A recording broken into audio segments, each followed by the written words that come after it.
¿Cómo conducir una empresa de 30 a 300 empleados sin morir en el intento? Empresarios, gerentes y especialistas aportan cada semana experiencias y análisis sobre un actor clave de la economía argentina.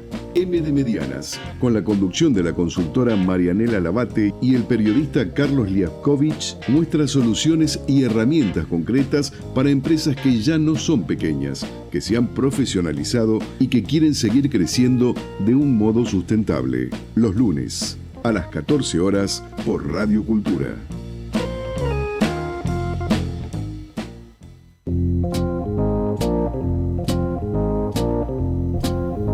Buenas tardes, bienvenidos a una nueva emisión de M de Medianas. ¿Qué tal, Marianela? ¿Qué tal? Buenas tardes. Qué lindo se escucha decir, ¿no? Todos los lunes a las 14 y ya tener que salir al aire. Me encanta. Ya tener que salir, un feriado, pero con mucha gente escuchando, así que estos feriados atípicos en que la audiencia no descansa y nosotros, por lo tanto, tampoco. No, está bueno. Y si tenemos audiencia que está en horario laboral, hoy tenemos más audiencia, porque doy fe que ya nos están avisando que están del otro lado. Así es, y vamos a spoilear un poco. Hoy tenemos un tema súper interesante y muy útil, especialmente a las áreas de recursos humanos. ¿Pero por qué las medianas, Marianela? Las medianas para nosotras son una especie, voy a decir, o una subespecie, si hablamos del entramado productivo de nuestro país, porque tienen algunas características que les son propias. Si tratamos de encasillarlas, sin limitarlas, ¿no? Sí, diría claro. el chino Darín. Si te defino, te limito. Si te defino, te limito. Pero más o menos van de unos 30 a unos 300 empleados, y lo que nos gusta a nosotros de las particularidades del ADN de las medianas, y que esta es la metáfora que yo uso, es que son como las adolescentes. Por un lado, a veces carecen de recursos, inclusive de afuera, o de apoyo económico, Estado, o algunas iniciativas también de otras organizaciones y demás, pero sí tienen, por otro lado, mucho empuje, mucho atrevimiento, y eso les ha dado también la posibilidad de plantarse, de ser parte de la cadena productiva de otro tipo de empresas, inclusive de las multis. Claro. Bueno, también pueden ser un motor y un impulso de las más pequeñas o de las empresas micro. Y a nosotros nos gusta ponerlas en escena, y de ahí que nos hayamos enfocado en M de Medianas. Bueno, vos tenés la cifra más precisa, que a mí es la que siempre se me olvida, pero tienen una parte del empleo regulado. Sí, un 20-25% de los empleos en blanco en la Argentina trabajan en las medianas. Y bueno, también tienen esas características que les son propias de la empresa familiar, que tampoco es un espacio fácil en el cual moverse. Llegan las nuevas generaciones, algunas más abiertas al diálogo, de ambas partes lo digo, las nuevas a veces con más ganas de patear el tablero, y hemos tenido muchas veces ese tipo de empresas sentadas a la mesa. Y con el fundador que va perdiendo esa cualidad de sol, claro. El fundador de la pequeña que está ahí remando y que todo el mundo es una especie de extensión. Claro, pasa de ser heliocéntrico a tener que atender otros planetas. Exactamente. Y ahí vienen algunos un poco más disruptivos, que para bien y para mal en todos los sentidos, ¿no? Y ahí hemos recibido desde consultores y demás, y hoy nos vamos acercando, si destapamos las medianas, a mí me gusta a veces imaginarme las empresas como si fueran de Lego, nos vamos a arrimar al área de recursos humanos. Así es. Antes vamos a decirles que pueden comunicarse durante el programa al celular 11 5577 1192, 11 5577 1192, para participar con sus preguntas, experiencias, dudas, etcétera. Bueno, y entonces hoy tenemos recursos humanos y puntualmente a Marcela Zuris. Bienvenida, Marcela. Buenas tardes, gracias por la invitación. Al contrario, Marcela Zuris tiene una larga experiencia en recursos humanos, pero recursos humanos / evaluación. Exacto. Que es un tema aparte, digamos, es un submundo dentro del mundo de recursos humanos. Muchísimas gracias. Ella está al frente de psicotécnicos.net. Que lo pueden encontrar así como su sitio web, y también tiene su página en LinkedIn con muy nutrido material. Yo que soy la stalker oficial del programa, y lo mismo también le encuentran a Marcela en LinkedIn. Y súper actualizada. Además, Marcela es probablemente una de las mayores autoridades en evaluación de personal en la Argentina, y específicamente en psicotécnicos.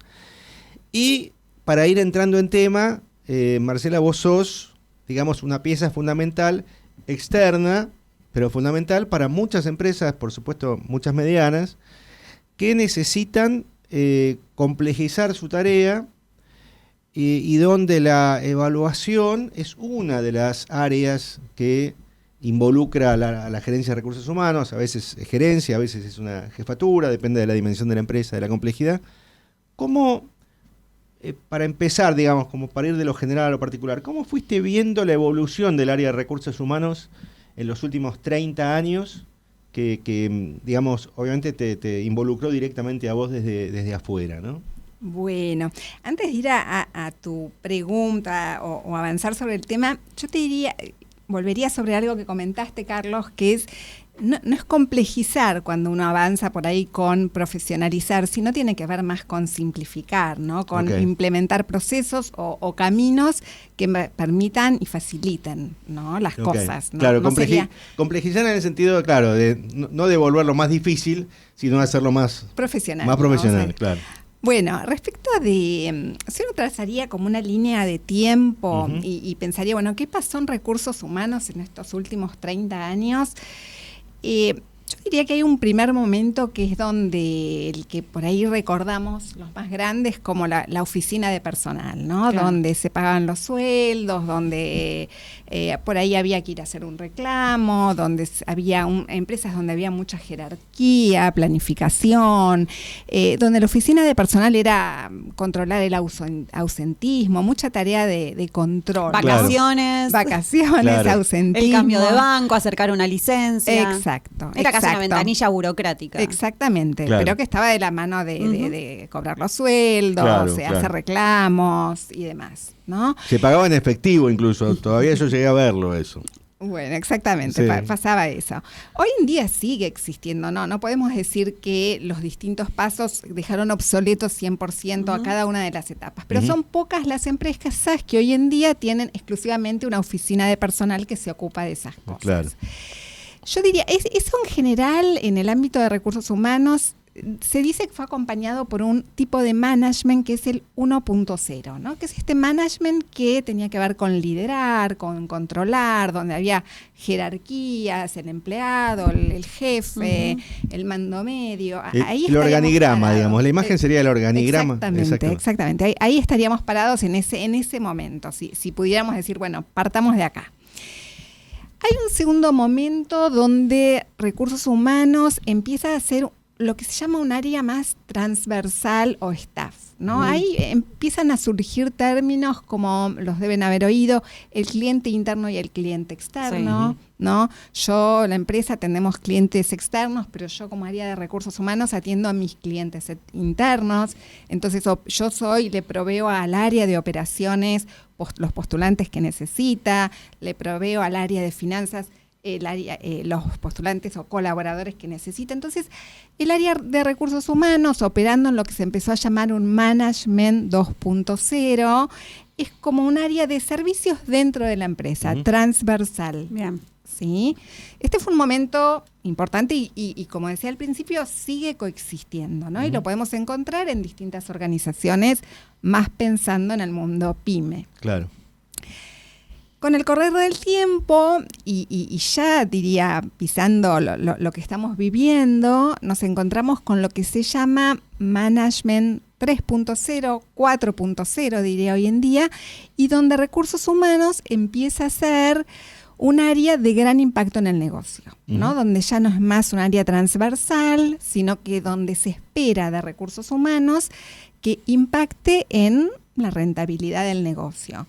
Ahí tenemos otro estilo de liderazgo, otro estilo de pensar a las personas, y en este momento donde estamos atravesados por la tecnología, todo lo que viene pasando con la IA, un rol del área y de los gerentes de recursos humanos muy complejo, porque se encuentran con toda la complejidad que implica liderar personas, más liderar procesos tecnológicos y tratar de hacer que todo eso coexista con impacto en el negocio, ¿sí? Sin que eso pierda de vista que hay que tener una rentabilidad y que ese es el objetivo de la empresa.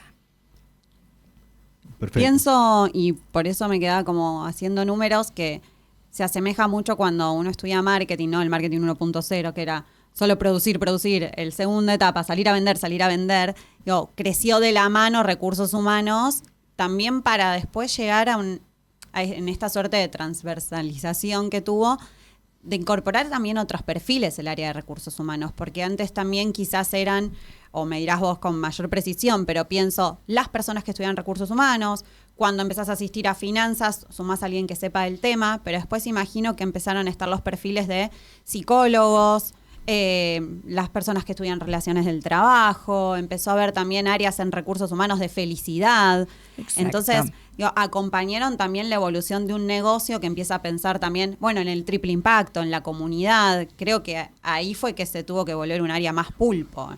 Exactamente, mucho más compleja y más rica a la vez para trabajar, ¿no? Porque coexisten estos perfiles y estos saberes tan distintos que hace que la interacción dentro del área sea mucho más rico.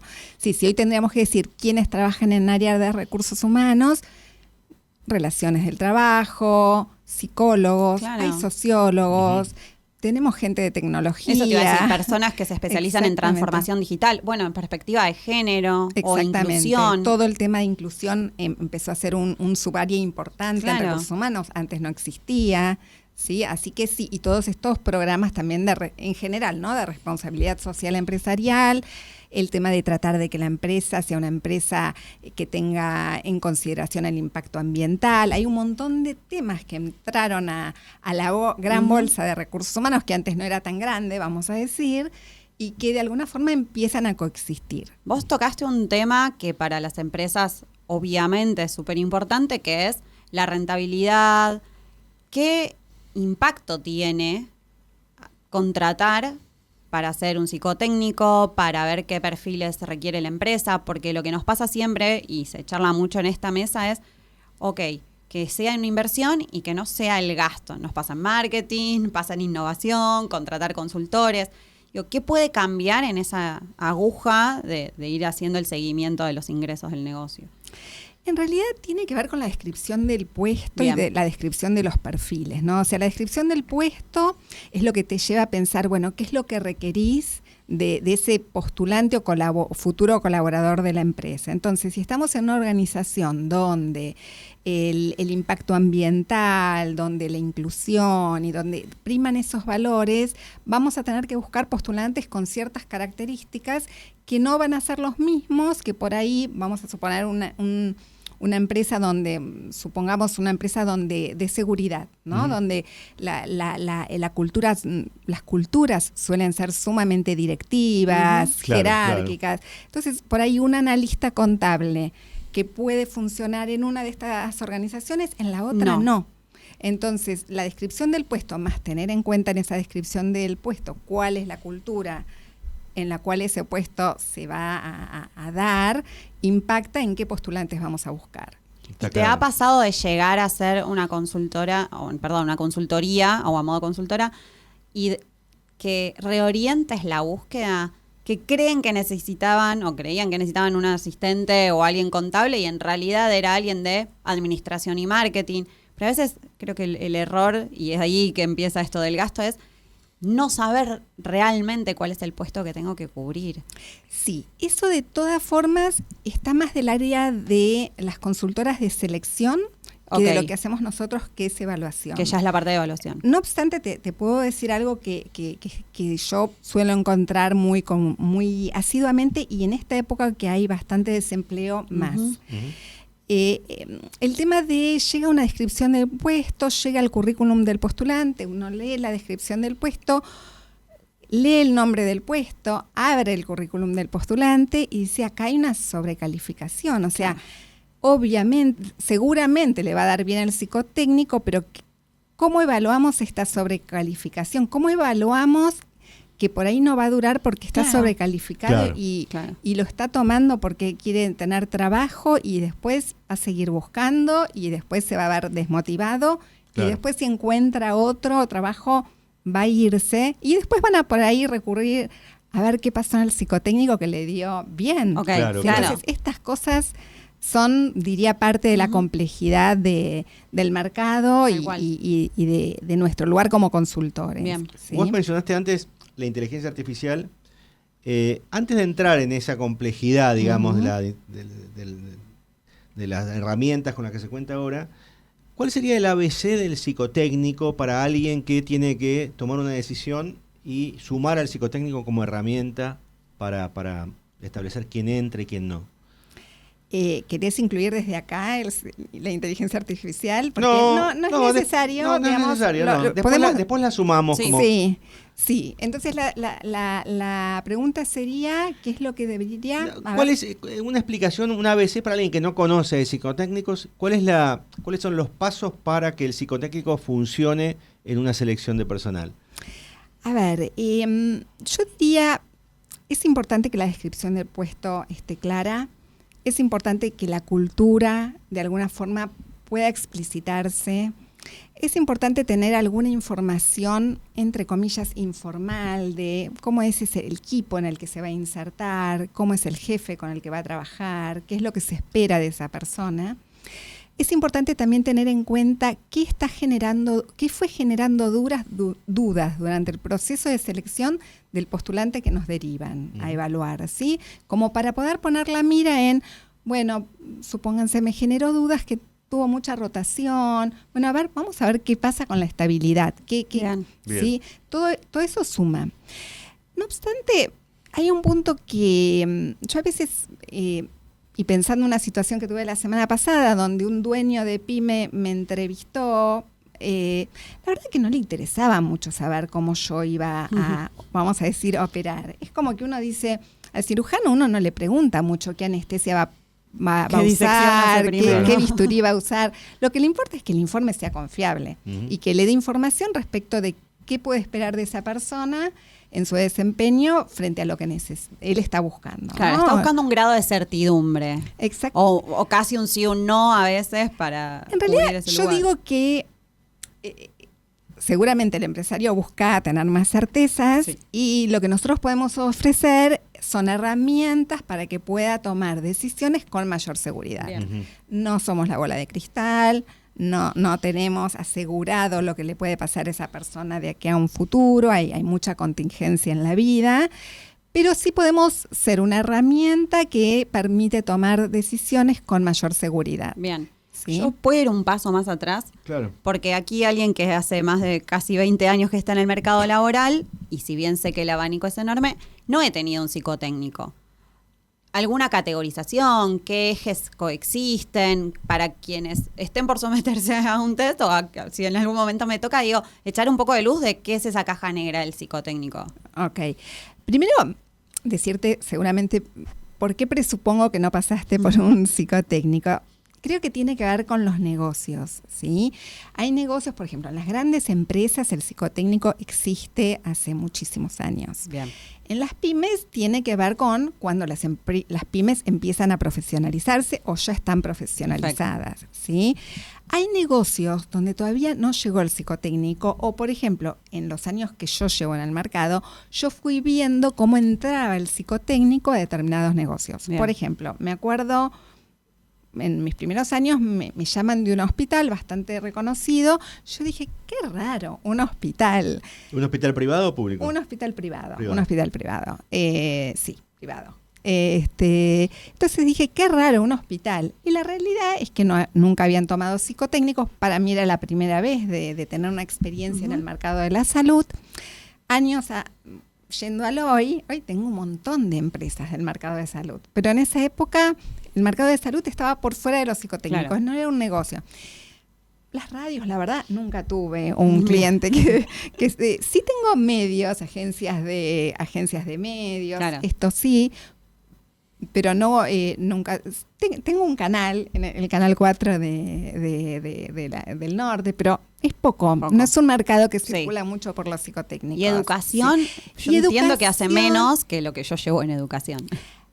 Se ve que hace menos, pero está entrando en educación. Pero diría que justamente es uno de esos, vamos a llamarlo negocio, ¿no? Que están entrando. Y hay un tema muy crítico en educación y que creo que es muy parecido a lo que pasó en salud. Tanto en educación como en salud, algo que los lleva a ver qué herramientas pueden encontrar en el mercado es tratar de prever o prevenir la proclividad de conductas abusivas. Okay. En el mundo de la salud, cuando nosotros empezamos, ¿por qué están empezando con el tema de psicotécnicos? Es tuvimos muchas situaciones de abuso. Abuso, imagínense el mundo de los pacientes indefensos, Sí, camilleros y demás. No, claro. Era un tema crítico. Entonces, bueno, queremos todo el psicotécnico, pero aparte, decime si no es una persona con proclividad a tener Qué conductas bárbaro. abusivas. Y en educación, con Sí, los niños. Sobre todo con los niños. Con los niños, con lo cual hoy en día tenemos varias facultades Qué bárbaro. y varios colegios, pero que entiendo que es como unos negocios, son Sí, negocios me pone nuevos. un poco la piel de gallina también. Sí, la porque verdad no, que no me lo esperaba esa. no tiene que ver con el desempeño, Claro. no sé, el grado de autoridad, el desenvolvimiento de la persona frente a un curso, sino contra temas que son súper sensibles a nivel de la Exactamente. educación y la salud. No, y esto me hace pensar bastante en uno de tus últimos posteos en LinkedIn, que es más para especialistas, pero te lo traigo al ruedo igual, donde vos hablás de dos marcos, digamos, dos grandes marcos, digamos, para simplificarlo hasta el extremo. Un marco que es el de Elliot Jaques, el canadiense, que era, digamos, es muy conocido en el ambiente de recursos humanos por la cuestión de la, digamos, de la capacidad intelectual o de la capacidad de pensamiento de candidato, versus otros marcos teóricos, otros marcos de análisis que miran la complejidad y la pluralidad de variables, ¿no? Supongo que cuando se incorpora semejante dimensión, la capacidad intelectual, digamos, pasa a un nivel, digamos, mucho más atrás de lo que realmente importa en este tipo de miradas, ¿no? A ver, Jaques, y de lo que estás hablando, entiendo que tiene que ver con las evaluaciones de potencial, ¿sí? Nosotros en la consultora decimos que nos dedicamos a psicotécnicos y evaluaciones de potencial. Que es otro gran tema, exactamente. Exactamente. En el ámbito de potencial, Jaques fue realmente alguien que dejó una huella súper importante, es de los 80, y él fundamentalmente lo que conceptualizó es que la posibilidad de una persona de crecer, o sea, que tenga potencial de desarrollo dentro de una organización, tenía que ver o tiene que ver, digo porque se sigue usando Jaques, con la capacidad de complejizar sus procesos mentales. Y lo Bien. ligaba mucho a la capacidad de abstracción, ¿no? Entonces decía, si yo escucho en un discurso, ¿sí? Porque la evaluación de Jaques es a través de estar escuchando el discurso, que alguien tiene un nivel de abstracción importante, eso le permitía presuponer que en determinada cantidad de años iba a poder crecer en una organización hasta determinado nivel. O sea, la mirada, la escucha, vamos a decir, estaba puesta fundamentalmente en la capacidad de abstracción, que era ligado a la inteligencia, y eso se ligaba a lo que después empezó a conceptualizar como planificación, visión estratégica, pensamiento estratégico y demás. En esos momentos, imagínense que todavía no se hablaba de inteligencia emocional, no se habían desarrollado esos conceptos, no se hablaba de habilidades blandas y demás, ¿sí? Y hay enormes organizaciones que hasta el día de hoy funcionan como haciendo sus evaluaciones con Jaques. Al estilo Jaques, Al estilo digamos, Jaques. con la escuela Jaques. Nosotros, desde la consultora, valoramos, es innegable el aporte que hizo Jaques, pero creemos que no podemos desconocer todo lo que vino después y que vino a enriquecer, ¿no? Entonces, cuando por ahí una organización nos dice queremos usar Jaques, nosotros decimos, ok, podemos usar Jaques, pero no dejemos de evaluar Sin embargo, todo lo está demás. esto. Nosotros vamos a integrarlo. Bien. Claro. Vamos a integrarlo porque si no te voy a decir qué capacidad de planeamiento tiene, qué capacidad de abstracción tiene, pero no te voy a decir cómo va a liderar, cómo va a tratar al equipo, cuestiones que hoy son Súper como importantes. Consideradas súper importantes. Ni hablar con ¿sí? equipos multiculturales, algunos trabajando de Exactamente. forma asincrónica, otros sincrónico en otro uso horario. Eso aportó también un montón de color a lo que tenés que Exactamente. evaluar en los roles. Así es. ¿sí? Exactamente. Bueno, estamos con Marcela Zuris, que es especialista en evaluación y la directora de psicotécnicos.net. Vamos a retomar en unos pocos minutos. Fue la revolución en la cinematografía francesa, un momento desde el cual el cine no volvió a ser el mismo. ¿Qué pensaban? ¿Qué sentían nombres inolvidables hoy como Truffaut, Godard, Chabrol o Belmondo en aquellos años 60? ¿Cómo construyó Godard ese clásico que hoy se llama Sin Aliento? cómo era la vida cotidiana de aquellos cineastas de los años 60 en París. ¿Cómo era la Nouvelle Vague? Dijo el diario mexicano La Jornada, la canción más sentida que se le ha hecho a esa corriente fundamental del cine francés. Dijo la revista española Fotogramas, de obligado visionado para los amantes del cine. Dijo The Hollywood Reporter, un trabajo impresionante. Selección oficial del Festival de Cannes, nominada al Globo de Oro como Mejor Película. Del director de clásicos modernos como Antes del Amanecer y Antes del Atardecer, Zeta Films presenta en la Argentina un canto de amor al cine, Nouvelle Vague, un film de Richard Linklater. Sensacional estreno, jueves 1 de enero, solo en cines. 3 escritores se reúnen para tratar en vivo y con amenidad temas trascendentes de la vida, ideas, pensamientos y reflexiones. Con Jorge Giorno, Antonio Laceras y Daniel Ripoll. Todos los lunes a las 15 por Radio Cultura.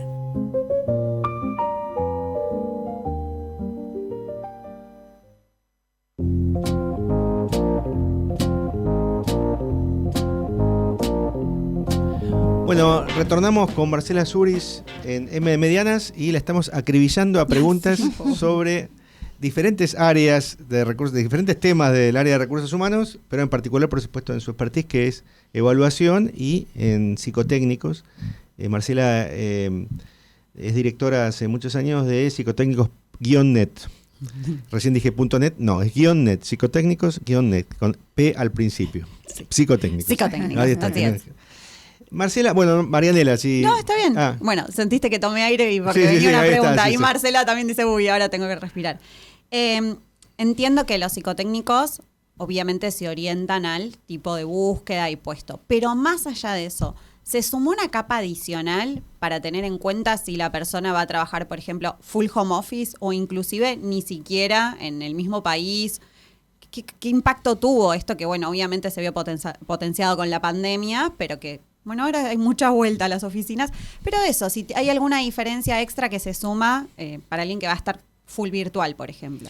Sí, sin duda, pero también tiene que ver con la cultura de la empresa. Y acá voy a contar una anécdota que me llamó mucho la atención hace unos días. Yo estaba haciendo unos procesos de evaluación para gente que trabajaba totalmente remoto desde otro país, pero eran sumamente controlados. Y digo, destaco esto de control porque volvemos a la oficina de personal y el control. Sí. No tenían sus computadoras de una forma que si se salían un momento de la pantalla, los despedían inmediatamente. Eso me contaron al momento de hacer el proceso de Gran Hermano queda Gran Hermano de Orwell, digo, queda absolutamente. Eso, yo solo lo conozco en la educación con esos sistemas tipo Proctorio o similar, pero son para rendir un examen, una certificación del exterior, no para trabajar 8 horas. Bueno, acá 9 cuando más, me cuentan el puesto, que era un puesto recursos humanos _vendedor, porque tenían que reclutar gente, como agentes inmobiliarios, ¿sí? Para otro país inclusive, o sea, lo hacían desde otro país y para otro país, pero era de 9 a 5 y esperaban que ese de 9 a 5 no hagan otra cosa. O sea, les decían, este trabajo es remoto, pero no es compatible con otro trabajo. Claro. Con lo cual, tu computadora está controlada, si vos te salís en un momento, te desvinculamos inmediatamente. Esto coexiste, vamos a decir, esto es llamativo, ¿no? Esto obviamente dije... Qué impactante, ¿no? En este momento pareciera, estamos de nuevo en la oficina de contraintuitivo ya parece. Claro. Sí. La otra cara de esto es sí lo que justamente se profundizó con la pandemia y se hizo necesario, que tiene que ver con el trabajo remoto, donde se empieza a trabajar por objetivos, donde no se está evaluando tanto el tiempo ni controlando para nada la hora, sino el cumplimiento de objetivos, ¿sí? Y que supone unas características de perfiles distintos, porque no es lo mismo una persona que uno le hace un seguimiento porque lo está mirando, que está trabajando en su escritorio, que tengamos que buscar a alguien que va a trabajar por objetivos, donde la autonomía va a ser una característica central, la responsabilidad otra, la ética también otra, ¿no? Entonces sí, condiciona lo que vamos a evaluar. Perfecto. Qué bárbaro esto que decís. He visto varias búsquedas en relación de dependencia el último tiempo, y de hecho una chica me contó que como parte de las preguntas de la entrevista estás dispuesta a trabajar bajo presión. Y eso también habla mucho de la cultura. Me imagino a estas personas en ese rol remoto de no puedo enviar un correo, no puedo sacar un turno médico, que digo, al evaluar a alguien si puede trabajar bajo presión, digo, ¿qué tipo de presión? Exacto. O cómo vos diagnosticás eso, evaluar. Una cuestión es la presión, porque trabajo en un área financiera y soy responsable del impacto que puede tener en las arcas de la empresa, y otra es la presión del hecho del puesto y de la gestión, que no es con tu desempeño. Sí, el tema del trabajo bajo presión es un gran tema en recursos humanos, porque cuando uno evalúa tolerancia a las presiones, hay que ver de qué tipo de presiones estamos hablando. A veces la presión es mucho volumen de trabajo. Cuando uno tiene mucho volumen, eso te presiona, Claro. ¿sí? A veces es que tenés un jefe que te está ahí taladrando un poco la cabeza, y eso es mucha presión. A veces tenés objetivos tan exigentes que son mucha presión, y a veces uno evalúa tolerancia a la presión, pero a la persona le pasa una contingencia personal que lo desestabiliza, Claro. desestabiliza su equilibrio emocional, y por ahí no están las mismas condiciones de tolerar la cotidianeidad, la diaria de ese trabajo que estaba por ahí en el momento del psicotécnico o Tal en el cual. momento del proceso de selección.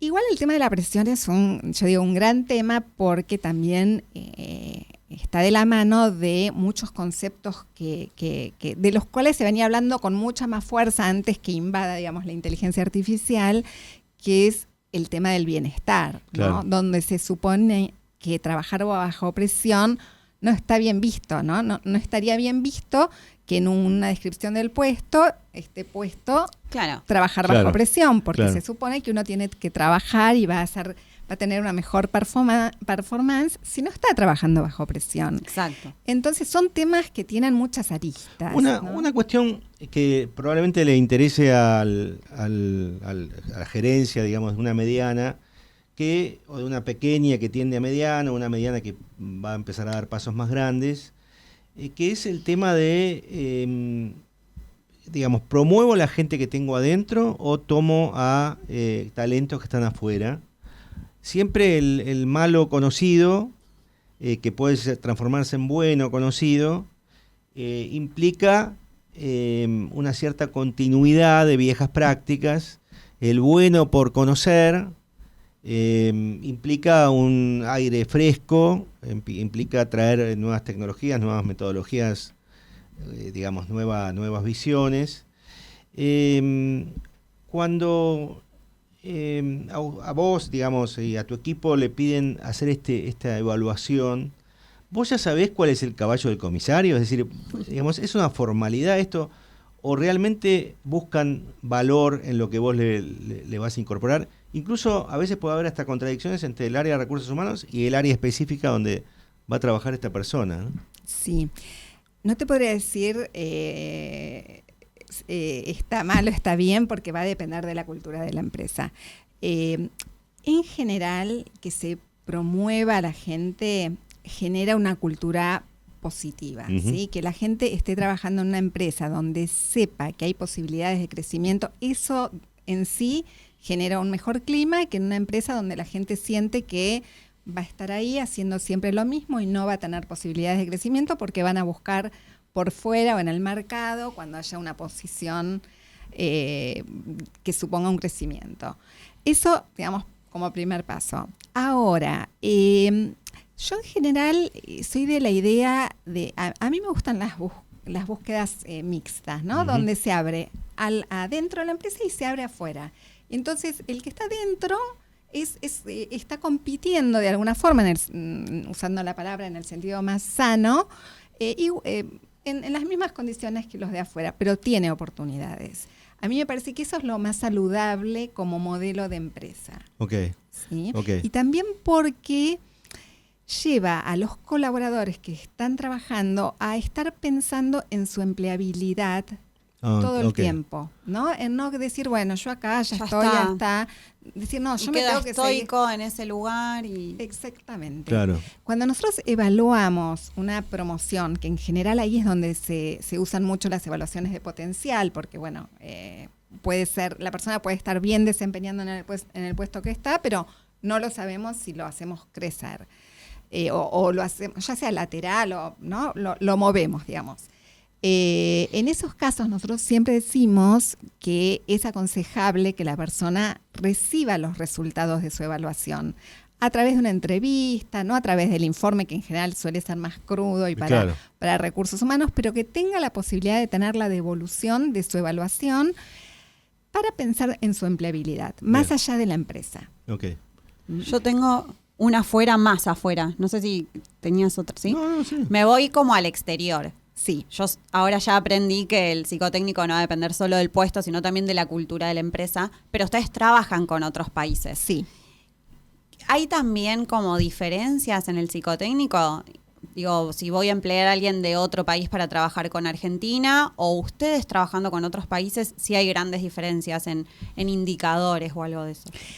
En realidad, nuevamente, depende con qué empresa trabajemos, ¿no? Pero nos ha pasado de trabajar con empresas, me acuerdo de alguna situación con una empresa con México que parecía que nos estábamos entendiendo en qué es lo que necesitaban y demás, y que estaban de acuerdo con cómo los íbamos a evaluar, y les habíamos presentado ejemplos del tipo de informe que les íbamos a mandar, y al momento de que le mandamos el primer informe, nos empiezan como con un gran gesto de sorpresa a decir, no, pero nosotros esperábamos un informe, y no, ahí en ese momento nos empiezan a mostrar el tipo de informes que esperaban, y donde la pregunta fue ¿qué pasó? ¿No? O sea, como que hay cuestiones que hasta diría exceden lo idiomático, ¿no? Claro, que a claro. veces uno como no se entiende aunque estemos hablando el mismo idioma. Sí, es un un castellano. mismo idioma no separa. Claro, sería, Tal claro. cual, exacto. Y hay otras empresas y países y organizaciones donde podríamos trabajar sin mayor dificultad, con que nos planteen algunas cuestiones que tienen que ver con su cultura a tener en cuenta.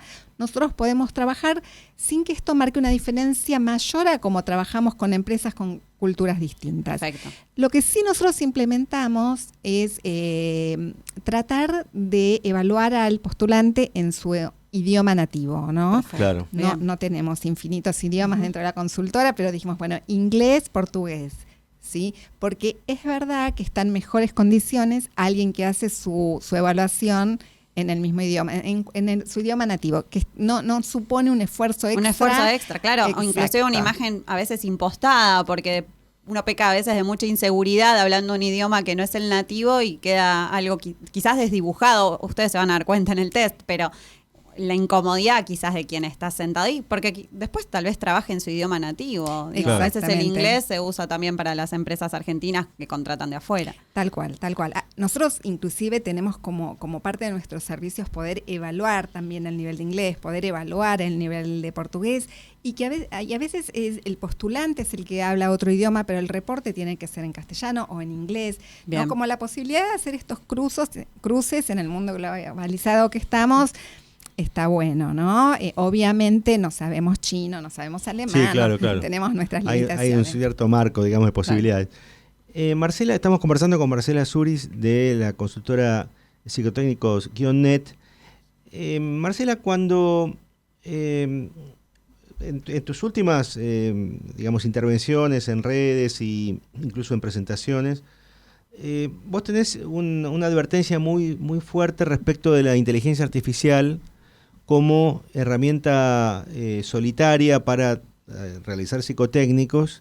Insistís mucho en el factor humano, porque tienen que estar combinadas, y proponen desde la consultora lo que se llaman las, digamos, intervenciones aumentadas o las evaluaciones aumentadas. ¿Qué quiere decir esto? ¿Qué combinación hacen ahí?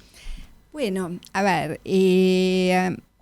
nosotros hicimos todo un recorrido, ¿no? A partir de que empieza a surgir la inteligencia artificial, investigando las posibilidades que tenía, no tanto de mejorar nuestros procesos como consultora, sino de en qué podía impactar en nuestros servicios, ¿no? Y obviamente empezamos a indagar qué había en el mercado y demás, y después de alguna forma tomamos una posición que fue considerar lo valioso y la potencia que tiene la inteligencia artificial, no hacer que esto no está pasando o desconocerla porque es increíble, digamos, pero darnos cuenta o entender o considerar que la inteligencia artificial pura no, para evaluar personas no. Entonces, nuestra propuesta tiene que ver con lo que las llamamos evaluaciones aumentadas, pero tiene que ver con una evaluación donde podamos aprovechar la potencia de la inteligencia artificial, pero en un interjuego con el juicio profesional de un psicólogo experto. Y para bajarlo bien a tierra, ¿nos querés contar alguna situación inverosímil que se dio por evaluación pura de inteligencia artificial? ¿O que, sí. Viste que a veces preguntás a la inteligencia artificial y te contesta absurdos. Ay, sí. Tremendos. Sí. Y vos decís, ¿qué es esto? Bueno, claro. esto se llama que alucina, ¿no? Alucina, o sí. la caja negra de la inteligencia artificial que inventa, ¿no? A ver, en este tiempo de ir haciendo pruebas, a nosotros nos interesó qué aporte podía hacer la inteligencia artificial evaluando videos, todo lo que tiene que ver con los microgestos. Perfecto. Y demás.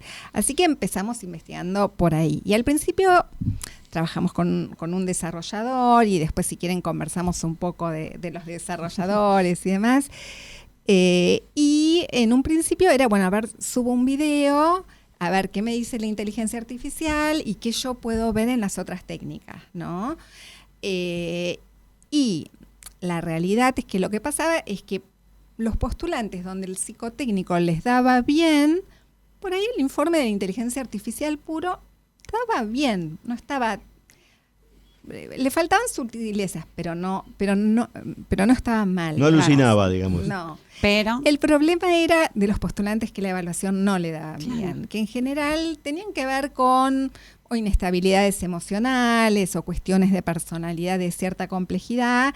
A esos, a través de un video, no los llegaba a capturar, con lo cual era un gran problema, ¿no? No alcanzaba como herramienta. Claro. Es decir, había falsos positivos, para decirlo de alguna Todo manera. Era positivo. Todo era que positivo. es muy condescendiente también. Exactamente. Claro. Y es condescendiente aunque uno le diga no seas condescendiente. Exacto. Claro. Sí, vos podés pedirle que sea más criteriosa, con juicio, que si no conoce algo te diga, ¿desconozco? Inventa, rellena, ese es el problema. Nos pasó en uno de los... Bueno, nosotros lo que hicimos fue armar, lo llamamos una suerte de nueva plataforma, donde alimentamos de alguna, primero, con algunas técnicas de evaluación que son como muy críticas para un psicólogo, ¿no? Hacemos como una pequeña síntesis que hace el psicólogo interpretando esas técnicas, son 2 o 3, al postulante le lleva muy poquito tiempo, 20 minutos, media hora, y lo cruzamos con lo que aporta la inteligencia artificial a través del análisis del video, ¿no? Y nos da un informe, 2 minutos, que es riquísimo. Y ahí entonces logramos que esos a los cuales el psicotécnico no les daría bien, digamos, quede la información integrada con lo que puede aportar la inteligencia artificial. No obstante, alucina. Claro. Me acuerdo uno de los primeros casos que yo dije, bueno, empecemos a probar, y por ahí se me ocurrió en ese momento un cliente nuestro que sabía que todo lo que es tecnológico le iba a encantar. Le digo, Ezequiel, tengo esto, ¿querés probarlo? Entonces me dice, sí, ya, y me dice, evalúa a mi colaboradora. Entonces hacemos la evaluación con esta metodología, ¿no? Sí, la de doble juego. Sí. Exacto. Sí. Entonces era el informe es editado, ¿no? No es que le íbamos a mandar a nadie, y la idea es no mandar nunca un informe crudo, sin revisión, sin edición, con una terminología que sea más amigable por ahí que la que usa la inteligencia. En un momento del informe decía, tiene 24 años. Yo la verdad que no sentí que eso era algo que tenía que estar controlando. Dije, bueno, tendrá 24 años. No. Entonces Ezequiel, mi cliente, me dice, todo bien, pero tiene 21. Entonces yo digo, bueno, a ver, ¿de dónde sacó los 24? Entonces, claro. Reviso el video, reviso las técnicas. En ningún lugar ella decía, tengo 24, pero claro, todo el recorrido que ella hacía, y la inteligencia calculó que más o menos debía tener 24 años. Con lo cual dijimos, bueno, en principio saquemos a las instrucciones que tiene nuestra plataforma la edad. Los datos duros no, porque evidentemente si no los tiene, los completa. Claro, ¿sí? claro. Pero bueno, eso es parte de ir aprendiendo. Pero qué ¿no? interesante este juego de iterar sobre la base del conocimiento de ustedes, el conocimiento hasta ahí, ¿no? Que tenemos que pulir de la IA y ver cómo se construye ese nuevo conocimiento y que a ustedes, si les permite tener un informe escrito más rápido, sobre el cual después ustedes trabajar, también es una parte interesante para el negocio. Para nosotros es procesos. como es como desconocer que esto está pasando y que esto puede enriquecer nuestra labor, sería como muy necio, ¿no? El tema es cómo lo integramos sin perder confiabilidad en lo que vamos a decir en los informes, aprovechando las posibilidades que da, por ejemplo, la rapidez, ¿sí? Y la verdad que a veces la inteligencia artificial uno lee, ¿no? Y dice, qué maravilloso cómo lo dijo. Yo no lo podría haber dicho en palabras mejores. Claro, el concepto es muy impecable. sorprendente. Sí. Y en evaluación, ¿lo viejo funciona, como dirían en el Eternauta? Los test de Rockstar, por ejemplo, ¿se siguen usando? No me gusta llamarlo viejo. No, por eso. Lo viejo cariñosamente, digamos, ¿no? Pero no dejan de tener confiabilidad. Y la realidad es que el Roger es una técnica que si algo tiene es validación, ¿no?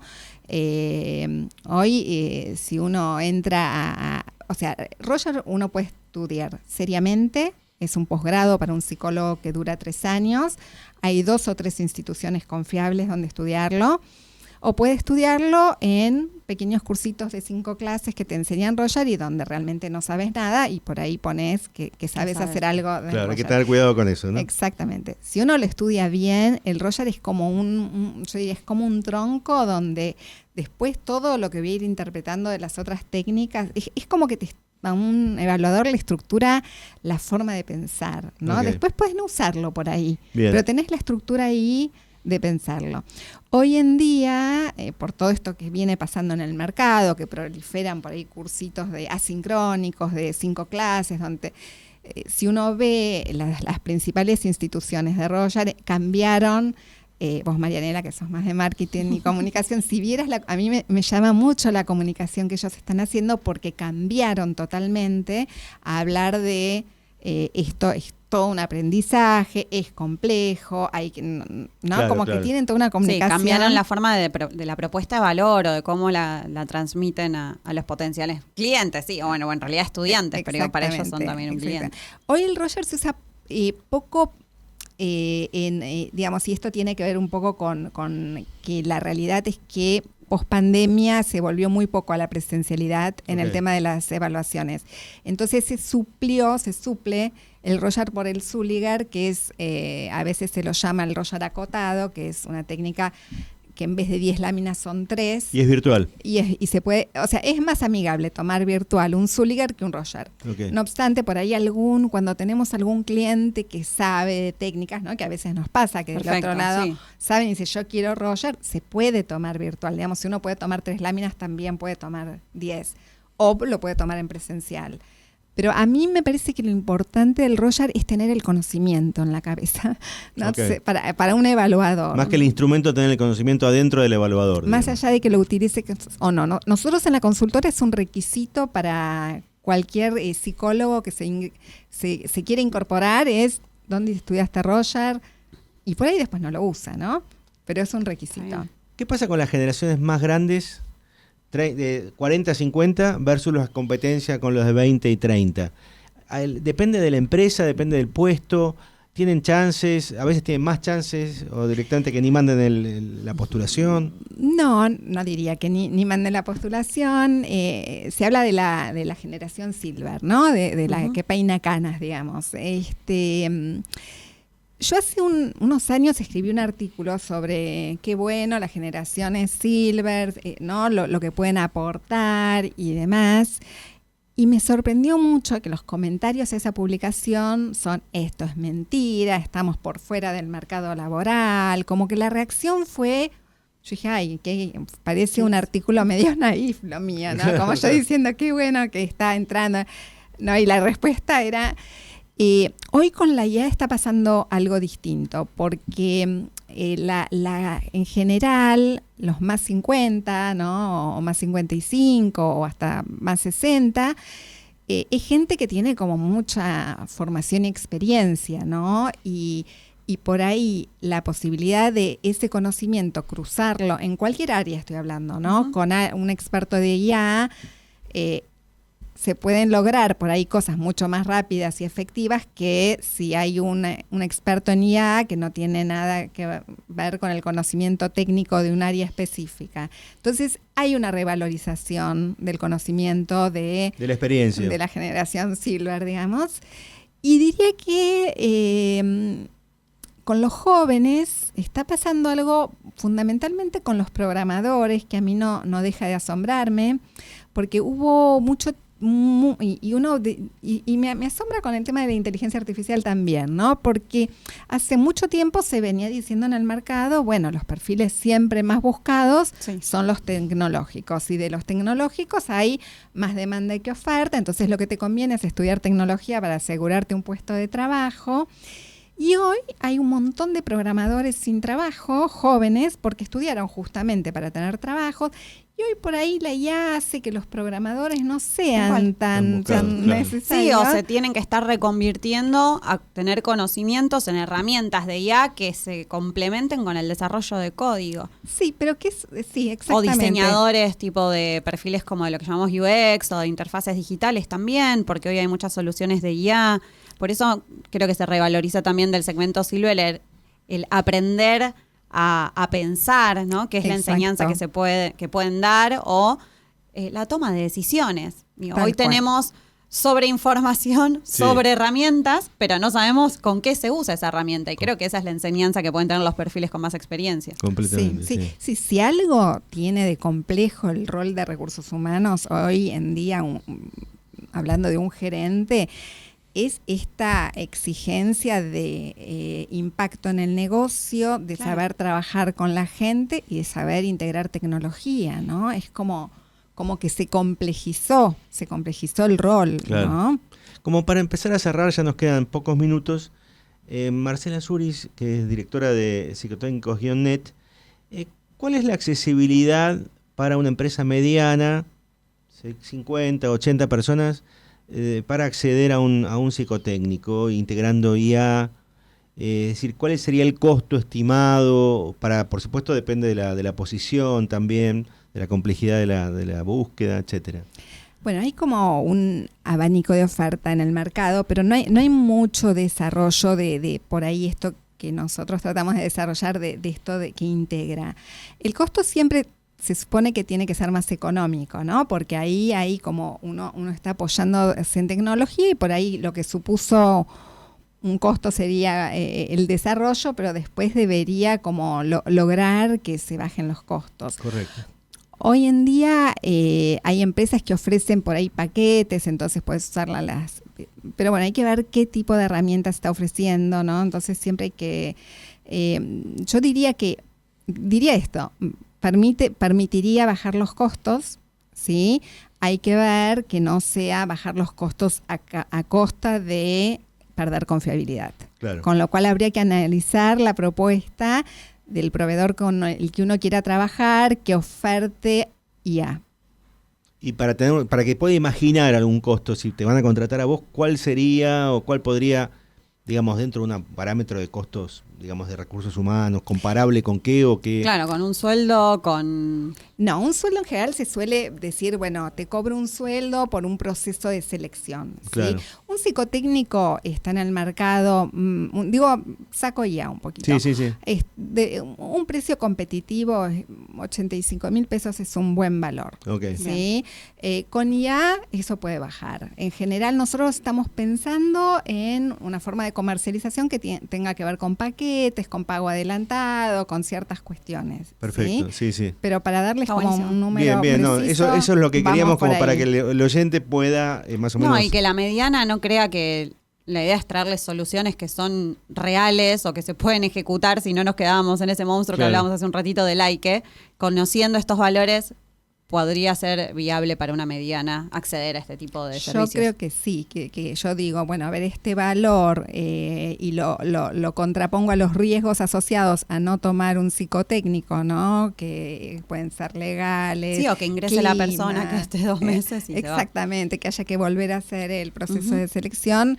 Digo, me parece barato, ¿no? El costo. Algo más que les quiero decir, sí, claro, de este momento que atravesamos y desde mi lugar de trabajo, es que lo que está pasando es que a veces, y particularmente en las medianas, ¿no? En las empresas medianas, llegan descripciones del puesto que son imposibles, ¿no? Donde, por ejemplo, la otra vez me acuerdo que nos llegó un gerente de tecnología que iba a estar a cargo de toda la innovación en la empresa, pero aparte después iba a tener que capacitar a la gente.